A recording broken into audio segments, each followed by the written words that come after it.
Hi, Laura.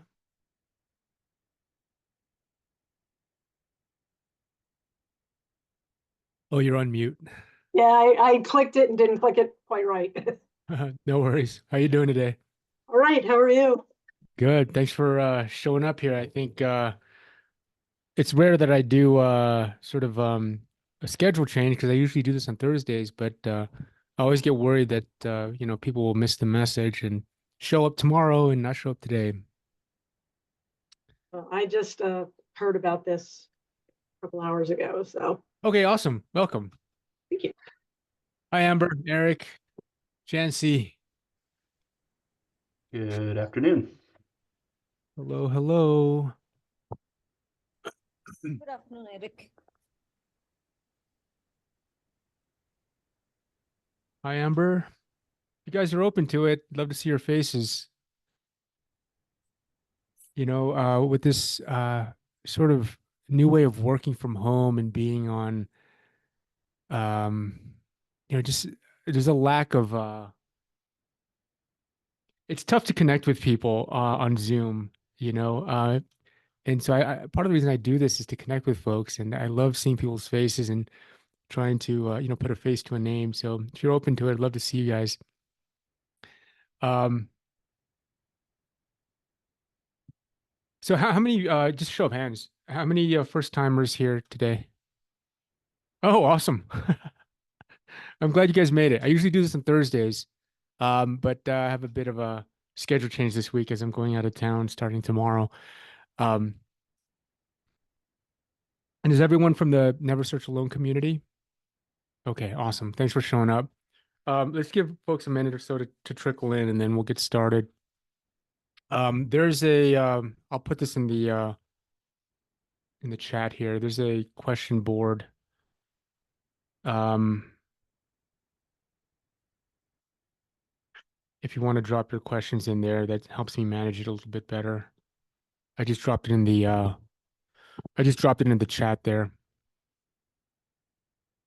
There's some questions in there that were residual from the previous week. So if there's anything that resonates with you, feel free to upvote it. Hi, Arlette.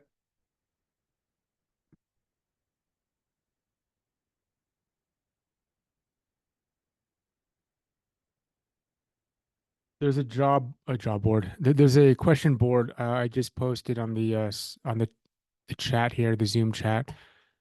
Feel free to jump in there and upvote or add any questions that you feel are particularly pressing for you today. Hi, David.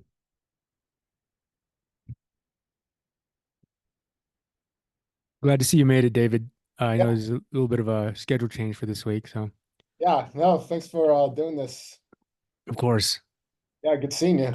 So I was like muted for a second and Yeah, struggling with the audio, but yeah, you're good. Happens to the best of us. having a slow day. Yeah. Uh, all right. Let's just get started here. So, for those of you that are new, it feels like there's a majority of you are new here today. I do this on a weekly basis. My name's Eric. I've been in recruiting now for about 11 years, primarily with venture-backed startups and growth companies. I've recruited executives down to senior level individual contributors across the board. So everything from technical roles to marketing to sales to operations to product to design, what have you.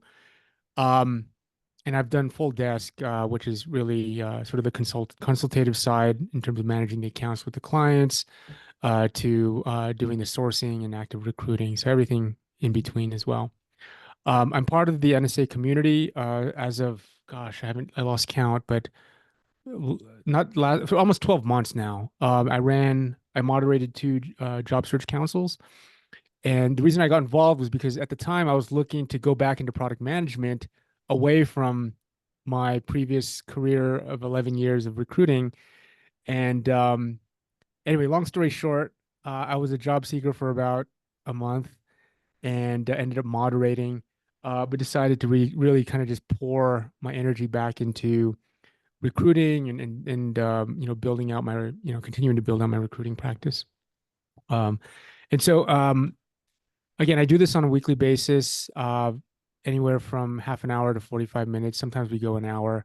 It's largely unstructured, at least this week will be. So it's usually structured around sort of an AMA format, ask me anything format. And I try to keep it interactive and try to sort of integrate everyone's or those that want to participate, your insights into some of the questions as well. I don't claim to have all the answers. Usually my answers are framed from the perspective of a recruiter because I think that I have a strong perspective as a recruiter that I think could shed some light into some of these questions. And really, the reason I started this was I was getting a lot of requests from job seekers and those in transition to help them provide with some insights, into the recruiting process and also how to navigate certain situations, certain nuanced situations. So I felt that I could help more folks at scale by doing sort of a group thing. Excuse me. Been doing this now for about 4 months, and there's a whole sort of library of recordings you can find on LinkedIn. So if you registered, you should have gotten an email with a link to the sort of the YouTube channel. Okay, so without further ado, let's just jump into these questions here. I'll have to keep posting this on the chat because as people show up, they're not able to see the chat history. I got to find a better way for doing this. Um, anyway, there's a link to the online question board. Feel free to drop any questions there or upvote any questions that are pressing that resonate with you, and we'll just dive in. So the one that I see top is, should senior execs use open to work? Um, again, I'll sort of caveat my answers here. There's no one way to do things here. And that's why there's so many coaches out there. There's so many like services around helping um, job seekers with this transition. Um, one thing that I'm finding is that this idea of being this concept of being a job seeker every 3 to 6 years and then going into a full-time position, what I've seen is that it's starting to evolve now because there's a lot of great talent out there that are starting to, um, they're struggling with finding their full-time position within a reasonable time frame. And so they're evolving their search into sort of building a book of business around fractional or consulting work. Because there's a lot of overlap in terms of the motion you go through in terms of identifying your messaging, your ICP, or your candidate market fit, um, furthering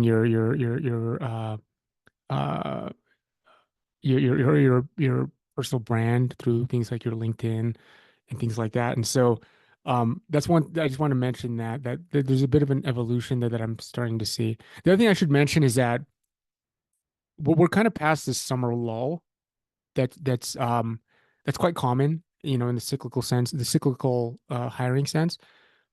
And we're in that time, September and October, where it's really prime time for activity to pick up. So cyclically speaking, seasonality speaking, if I would hit it hard in September and October in terms of getting out there and trying to generate activity with respect to your job search. There's a lot of companies right now that will end up doing more interviews and trying to find people for the budget that they've allocated for their roles. So just want to mention those two things. But jumping into the questions. So should senior execs use open to work? Um, there's different sort of schools of thought here. Um, I'll share with you kind of my perspective as a recruiter. Um, if I'm somebody that is looking to connect with talent in sort of an outbound capacity, open to work helps me quite a bit, right? Because I can zero in on the people that are more apt to be open to a phone call. And so maybe 2 years ago, when things weren't as slow on the tech side with respect to hiring, I would get less quality applicants. And so I have to augment my efforts by doing a lot of outbound, what they call sourcing, right? I have to go to, let's say LinkedIn, I have to do searches and I have to find folks that align. I have to build pipeline like by doing outbound. And and so when the economy or the environment is such, having open to work really helps me, right? Because I could see the people that are more apt to or more receptive to taking a conversation with me as a recruiter. Right now, we're in a situation where there's an abundance of great talent out there, and a lot of companies and recruiters can rely on posting a job and relying on quality inbound. And so a lot of times companies are posting and they're getting inundated with a lot of applicants right now. And it just happens that a lot of these applicants are high quality, they're high grade. Whereas 2 years ago, a lot of these folks you would have to actively source them, pitch them, and give them reason to be displaced from their current high paying position, right? So long story short is 2 years ago, open to work is really helpful for me as a recruiter. Now it's maybe less helpful, right? Because if I'm doing outbound, um, more likely I'm not gonna more likely the person's going to be open to talking with me. Because even if they're gainfully employed right now, there's just this feeling that they need to keep their eyes open. And so even if people are gainfully employed right now, they still have this feeling that, oh, they should be keeping their feelers out there. So as a recruiter, it's not as helpful for me now. So as a candidate, maybe the question is, what kind of signal are you sending by using that open to work badge on your LinkedIn profile? Well, I mean, the signal you're sending is that you're open to work, right? You're more likely to take a conversation. You're more likely to entertain advances from a recruiter or a hiring manager, right? Some people think, and I don't necessarily think this is the case, that it signals desperation. Um, I don't think that's the case. I'm sure there are people out there, there's recruiters out there that might interpret it as such. Um, but again, I can't speak for everyone, but I think that's sort of maybe the reason or the concern not to put that on your profile. Um, but I'm interested in what you guys have to say. Like, what are you guys' thoughts on that badge? What concerns might you have, or how do you think about that? Anyone out there? I've avoided it up to now. I might have And had it briefly on for about a week or so, but then okay, I think I felt the concern that you fall into a certain path, proscribed path if you're looking at open to work. There's the I have left my current job or my current job has left me. This is the kind of stuff I'm hoping for. And there are 2 or 3 steps along that path that each seem like you're really looking for help from people in your network that is not casually offered anymore. That LinkedIn simply is not structured to offer casual connective help in the way that the open to work badge would indicate.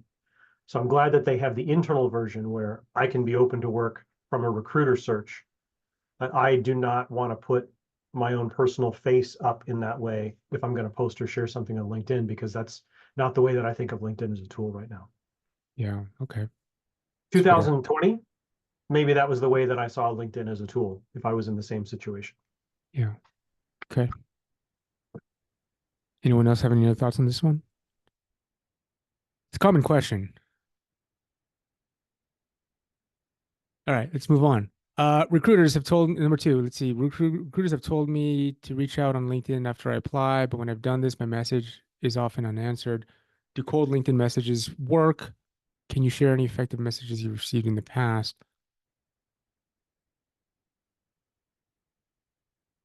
So, yeah. So when you apply, especially right now, you have to know that you're competing with a lot of folks out there, and the recruiter that's in charge of these job postings, they likely have, you know, 5, 10, even 15 or more job requisitions that they are managing.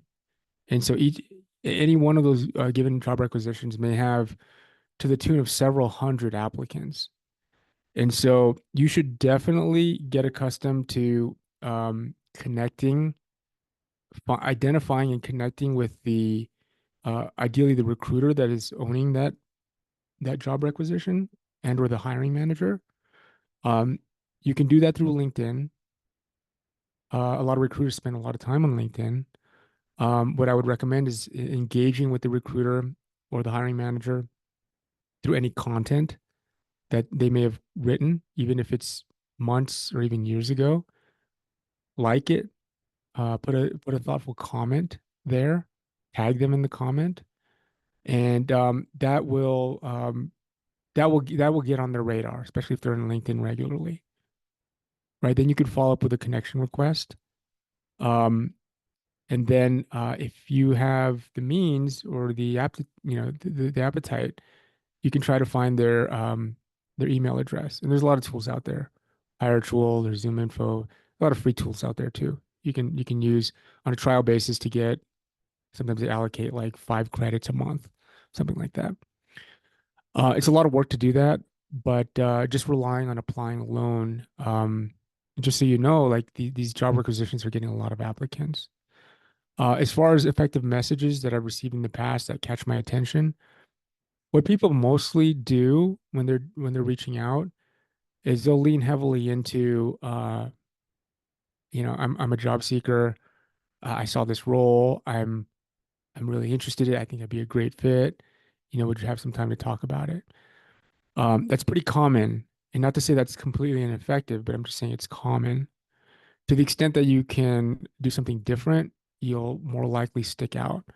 Ways to do things different is to, like I said, lead up to the conversation by through other touch points, interacting with content. Um, when you do reach out to them, you can reference the content that you were engaging with, or maybe the person had a thoughtful post about this or that. If you can connect with them in that vein, that would be great too, because most people don't do that.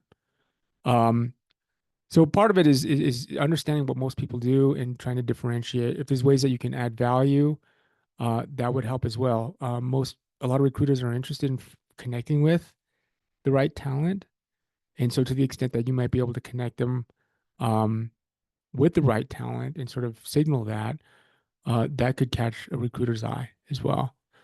Um, I would keep your messages short. It's way too often that I get giant messages. You guys probably get them as well, right? There's a lot of sales pitches going on LinkedIn offering this or that service. And a lot of these are like, several paragraphs. Are huge. I would get accustomed to writing short messages because most people are receiving these messages on their phone. And if they could read something while they're waiting at that stoplight and they could respond to you in that time, chances are you'll get them to respond to you again. But if they're looking at a giant outreach message on your, from you, it's hard to consume. They have to think too much. It's going to be, you're less likely to get a response. So I would lean into it by leading with a short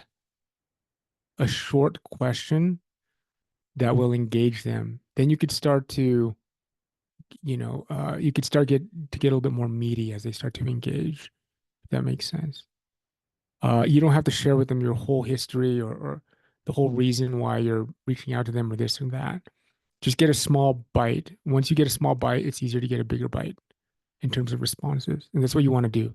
Think about it as like you're texting your friend, right? You're sending short, crisp, bite-sized messages. You're sending a bunch of paragraphs. That's what I would recommend. It's all too often that I get giant messages in text or LinkedIn messages, and it's hard for me as a recruiter, as a person, right? As anybody. So if you think of it in those terms, I think that'll be helpful. Let's see. And chime in if anyone has any comments or anything, any color to add or whatnot. Let's see. When your professional experience doesn't fit into a perfect box, how do you get past the ATS to have a conversation? So, the ATS, the applicant tracking system, is a tool equivalent to like a CRM that recruiters use to basically manage their pipelines, or manage their inbound, manage their candidates, right? Like they're not all applicants, right? But they're managing their prospects or candidates through this process. And so there's a bunch of different ATS systems out there. I think a lot of the concern is around, getting prematurely screened out by an ATS system. Um, I did a survey of ATS systems maybe like 4 months ago, sitting in on, some of their demos like Greenhouse. I've used Greenhouse and a lot of ATS systems in the past, but I sat in, for a few months ago on a lot of these demos to get a better understanding of how they're integrating AI into their processes. And I'm sure things have moved since that time. But there is a game that many folks think they need to play with respect to keywords on their resume. And I would say, based on my understanding from 4 months ago when I did that survey of these major ATS systems, is that a lot back then, and again, things move quickly, but back then, a lot of these ATS systems were not relying on AI to score your resume um, as a candidate, and they weren't making decisions based on AI about whether you move forward or not. I suspect that that's going to change and evolve as time goes on. That said, the question is, how much time do you spend, right? This whole job search effort is sort of it's a balancing act of how and where you spend your time, right? Um, what I would do is I would set up a GPT in ChatGPT if you're familiar with using ChatGPT. Look at the job description using ChatGPT, pull out keywords, and make sure that you've integrated those keywords into your resume. That exercise without ChatGPT will take a long time, and it's pretty mundane, and it's just a pain. With ChatGPT, it's a lot faster, so you can almost hyper personalize your resume very quickly with little work on your end. I would do that, right? And I would personalize the top part of your resume, um, where you have your candidate market fit statement.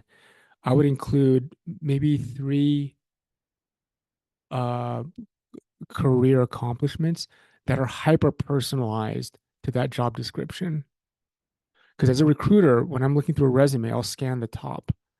And if I see that, oh, wow, this person has three accomplishments that completely align with the job requisition, I'm much more apt to look deeper into the resume. So in your resume, you want to make it easy to consume. I think that goes without saying, right?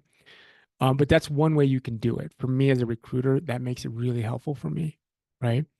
Um, I'd caution you against spending too much time trying to play this game about really spending a lot of time optimizing the keywords. If you can have a sort of a way to do that using ChatGPT, which I know you can, I would leave it at that.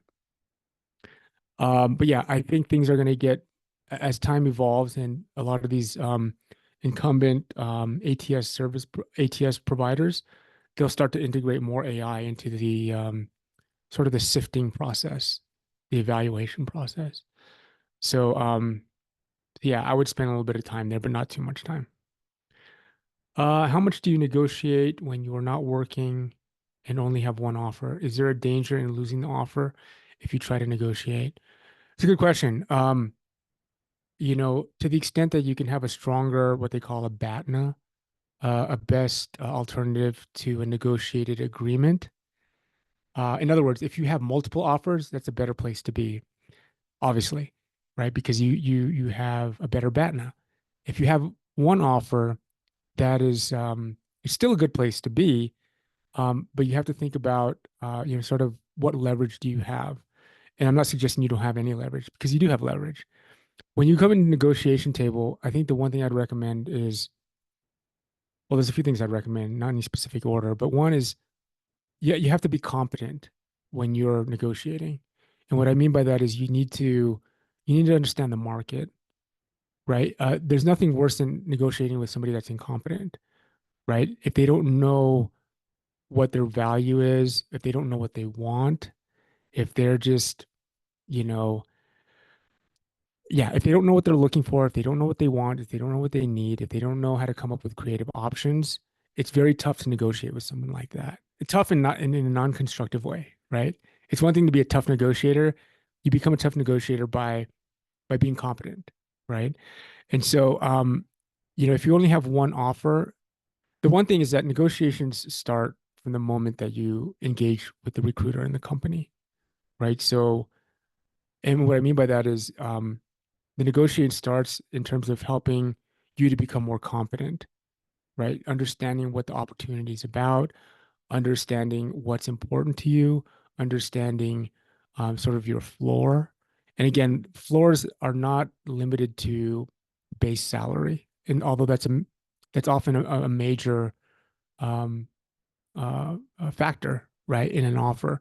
But there's other things that can be negotiated. The other thing I would recommend is as you are engaging with your recruiter, get to know him or her well, and to the point where you can use that person as sort of a sounding board. Keep in mind that recruiters, they want to fill the position, right? They want to find the right person and they want to fill the position. By the time you get the offer, it's already been determined that they want you. And the question is like, how much do they want you? Right? And to the extent that you could build that relationship with the recruiter early on, that way you have a bit of a rapport and a level of trust. So when the time does come to actually negotiate the offer, there's more trust that you can ask that recruiter candid questions, right? And what I mean by that is you can you can say to the recruiter, hey, um, I I appreciate this offer. It's really exciting. But yeah, I'd like to go back with maybe one or two options um, in response to this offer. And you could use them as a sounding board and say, how do you think the hiring manager would respond to that? And if they're super hesitant, you can get a read on that, right? So you can almost sort of use them as a sounding board. The other thing too is you develop a better relationship with the recruiter throughout the process leading up to an offer and negotiation.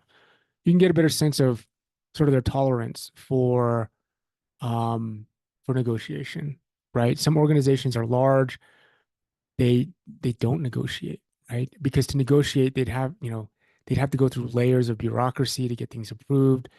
And even if the hiring manager likes you, it just might not be worth it. So they'll just say no, right? So you have to get a better understanding of who's involved in a negotiation in terms of making a decision.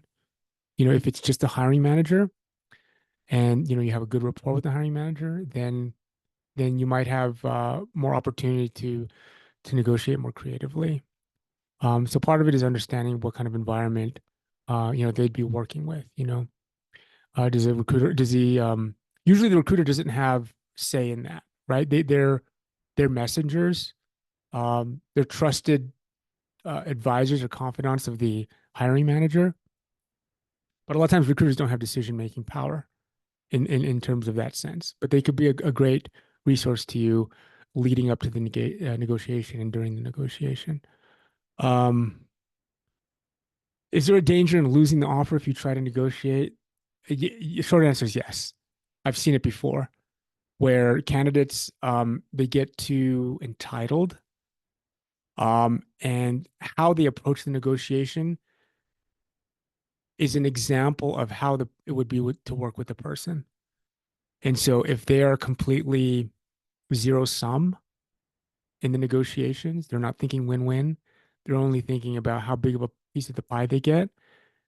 I've seen hiring managers sort of glean from that experience that this person is probably not the right person. I've seen offers withdrawn. So let me put it that way. On the flip side, it's a great opportunity to demonstrate that you are a competent negotiator and what it's like to work with you, right?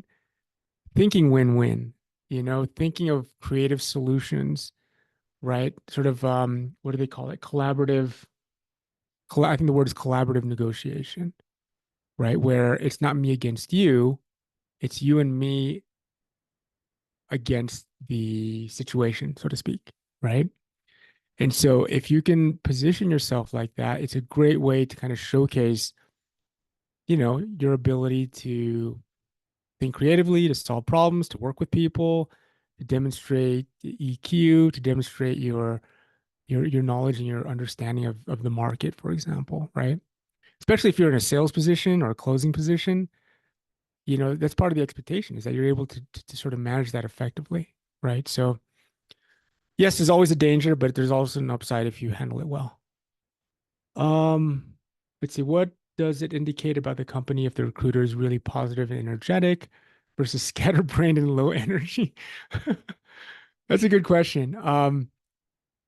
every touch point with a company, be it their Glassdoor page, their website, or even how a recruiter texts you, right? Should be a data point or a piece of the puzzle that helps you paint a picture of what this company, this culture, this opportunity, this team is all about. I do the same thing with candidates. I look at everything. I look at how they respond to a text. I look at response times in emails. I look at how they answer the phone. All these things, and some pieces are bigger than others with respect to painting a picture. But I look at everything as a recruiter. You should do the same as a candidate, right? If a company has a recruiter that's representing that company that is positive, energetic, organized, conscientious, intelligent, take that as a data point, as a piece of the puzzle that suggests that the company might be a good company to work with, right? If they're scatterbrained, low energy, dismissive, inauthentic, they don't follow through on their word. Take that with, take that as again as a data point, right? I think part of it, well, one of the things I've learned as a recruiter is I've learned to listen. I've learned to listen, and people will tell you, people in companies, organizations, teams, they'll tell you what they're all about if you listen.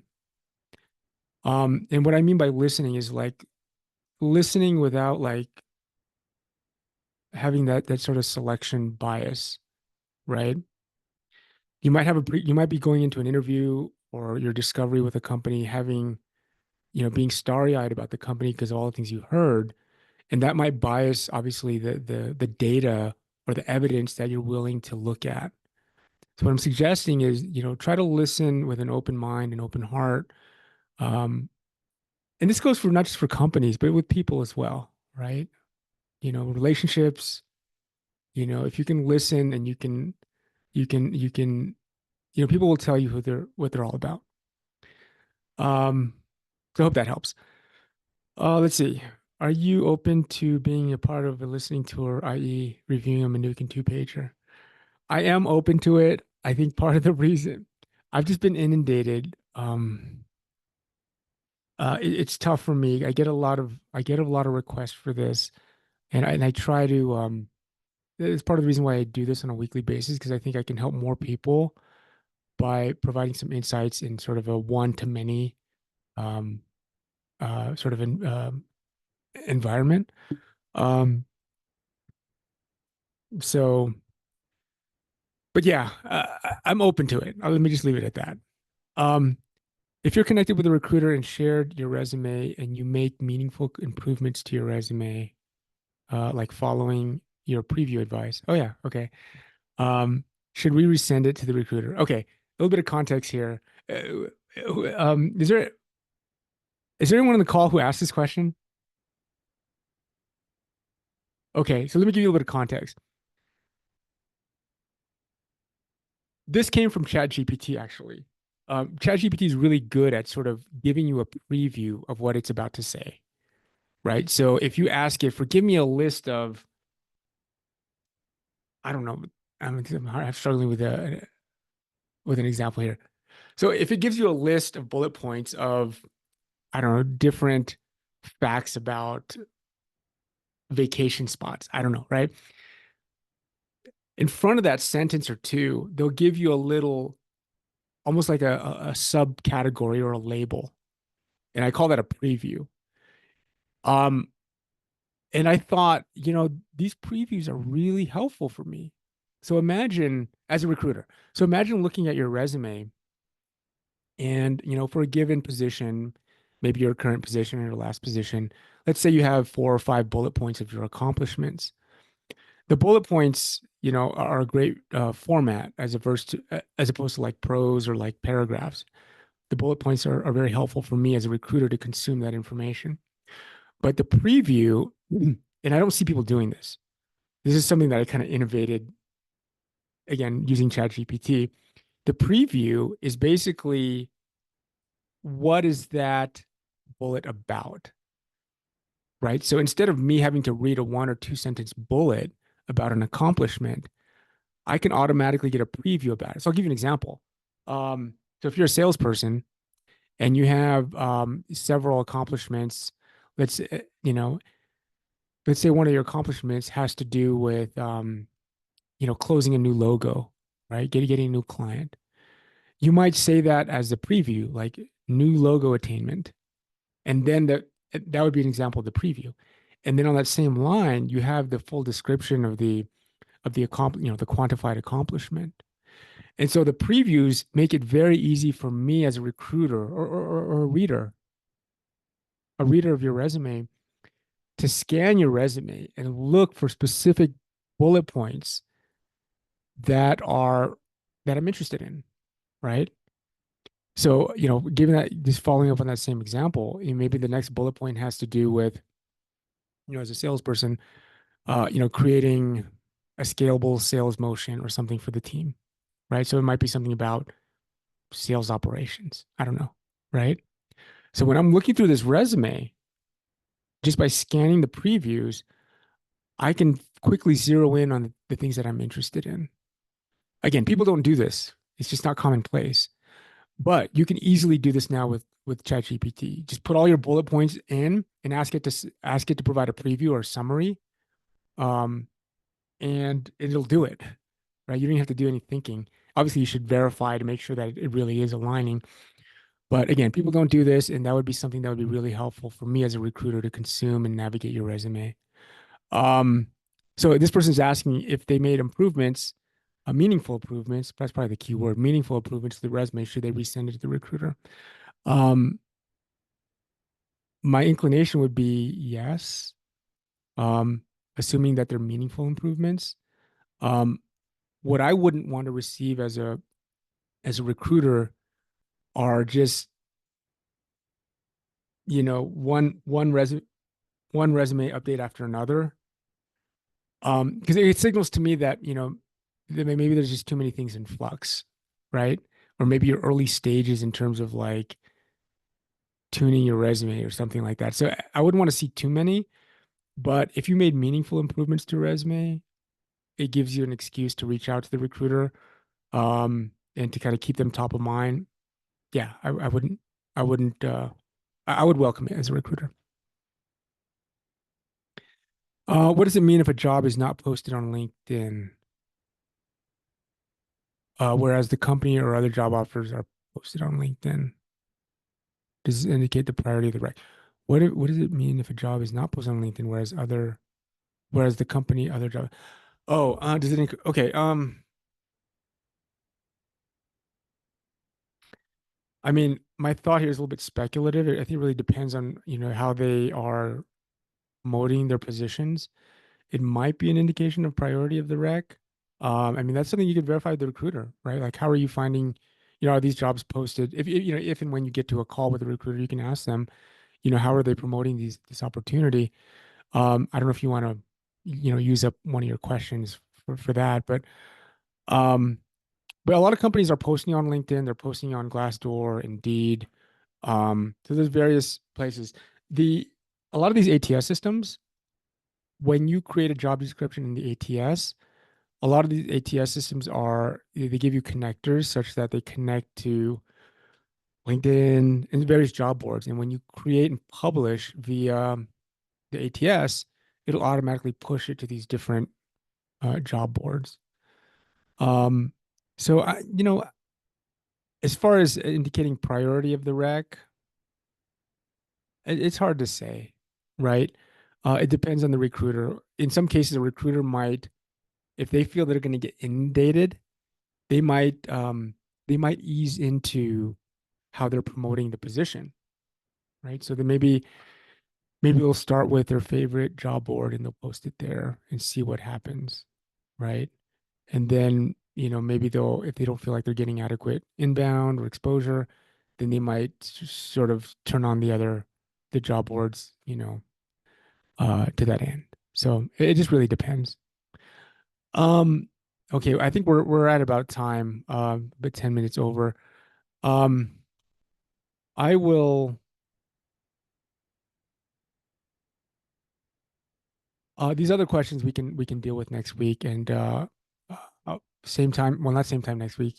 Thursday next week, 3 p.m. Mountain Time. Again, I do this every week, so um, hope to see you then, and I hope this was helpful. Thank you guys for sticking around. Thanks, Eric. Yeah, All right, you guys have a great week. You too. Bye bye. see you later, Eric.